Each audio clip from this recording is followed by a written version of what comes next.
How about them Dallas Cowboys?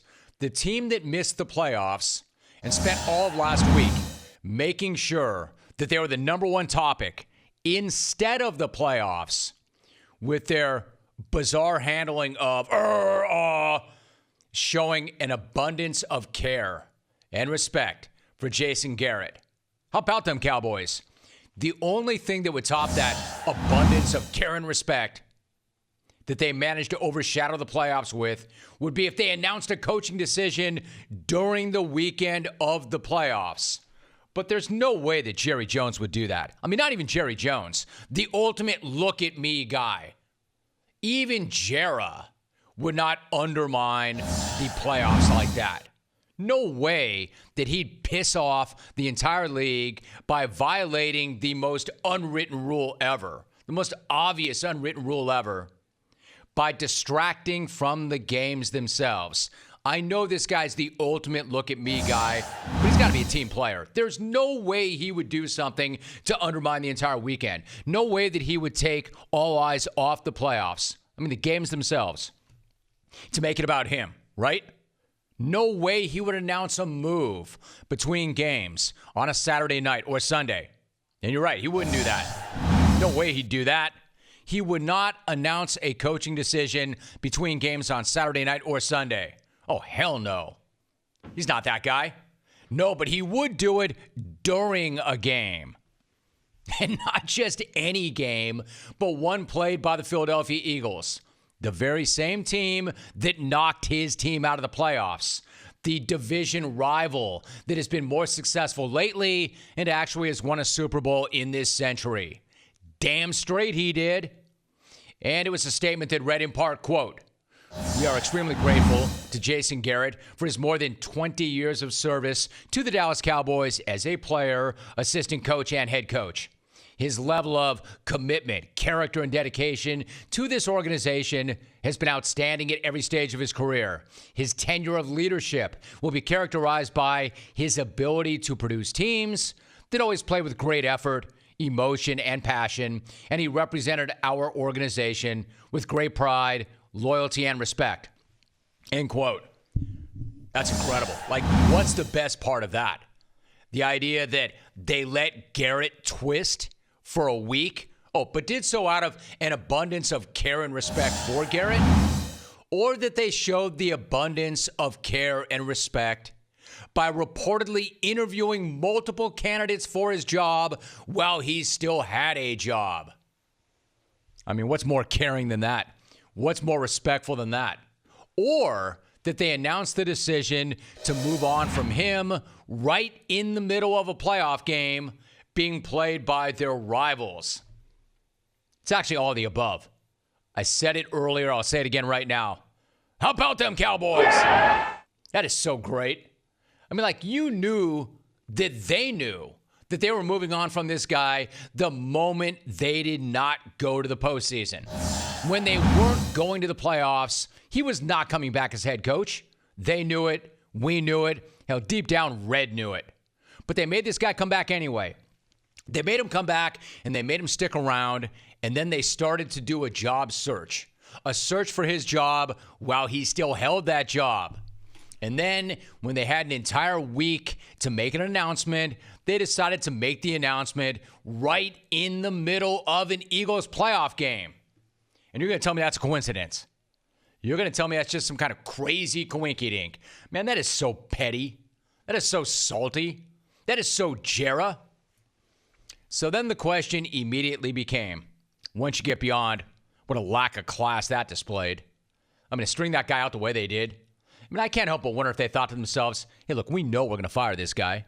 He knows it. Everybody knows it. But hey, you know what? Let's not do it on Black Monday. Let's string this thing out. Let's wait until the Eagles are playing. Then let's do it. Are you going to really tell me that never crossed his mind? That he wouldn't do something like that? Come on. So he did it, allegedly. So who is your next Cowboy head coach? Is it Matt Rule? Is it Herb? Is it Lincoln Riley? Not Herb Meyer. With the Saints losing, would they kick the tires on Sean Payton one more time? and see if they could finally convince him to come back to Big D. I mean, Cowboy fans had to be peaking, had to be thrilled with the possibilities. After years of being mired in this mediocrity, they finally got rid of the clapper. So who is going to be the guy to take the Cowboys to the next level? Who is going to be the guy to unleash all that alleged Super Bowl talent that Garrett claims that he compiled on both sides of the ball? I mean, how great would it be? How great would it be to see Sean Payton back in town? How great would it be to see Herb rocking the star? Cowboy fans were getting all worked up. And then came a tweet from Jay Glazer this morning, which read in part, quote, "The Dallas Cowboys have agreed to terms with Mike McCarthy to be their new head coach. Announcement and press conference expected later this week." End quote. Mike McCarthy. Look, I'm not going to say that deserves a full Price is Right fail horn, but it does not feel like the most inspired hire ever, does it? Not when there was all that buzz about them maybe getting an elite coach from college. Now you're getting a guy who was canned midway through the year in Green Bay after going 4-7-1. And that was after going 7-9 the year before. A guy who was last in the news for screaming down a high school basketball ref at his stepson's game. So after all the hype, all the buzz, all the speculation, that's the guy you end up with. Is that the guy who's going to get Cowboy fans fired up and hyped and excited? I mean, don't get me wrong. I understand why you might be wary of going with a college coach with no NFL head coaching experience. I get why you might not want to give up a ton of assets to get Sean Payton. And I do know that McCarthy went to the playoffs 8 straight years, which the Cowboys sure have not done in a long time. And yes, he does have a ring. He does have a ring. But he also had Aaron Rodgers. And honestly, having Aaron Rodgers in only one Super Bowl might be more of a criticism than a celebration or a compliment. In other words, this is not a hiring that you immediately start to party about. You've got to think it through, right? You've got to convince yourself that it's actually a good thing, much less a great thing. Because while it's not a disaster, it's not exactly a home run either.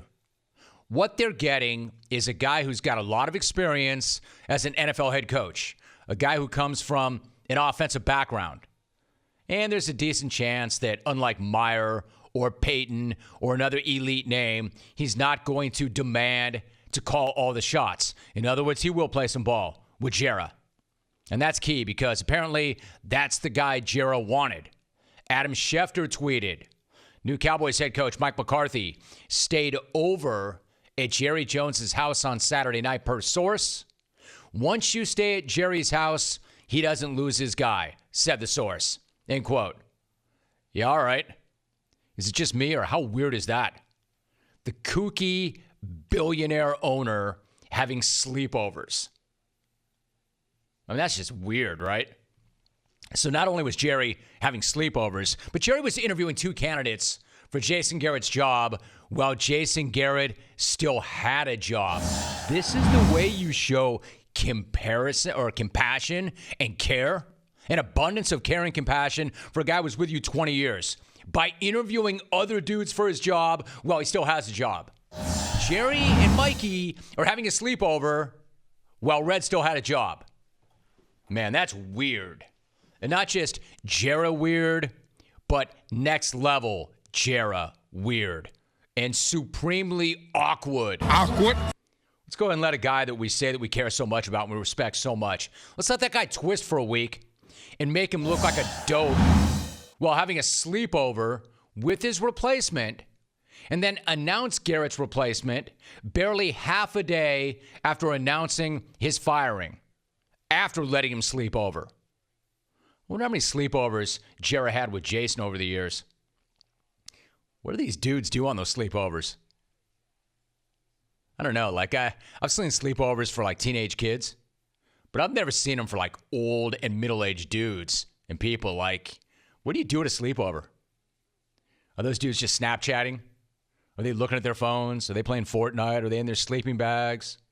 Are they going to the liquor cabinet and filling up the liquor bottles with water where there used to be liquor? Like, what are they doing? Are they getting baked? Are they getting ripped on bong hits? Yeah, that got your attention, didn't it, Hawk? Stoner.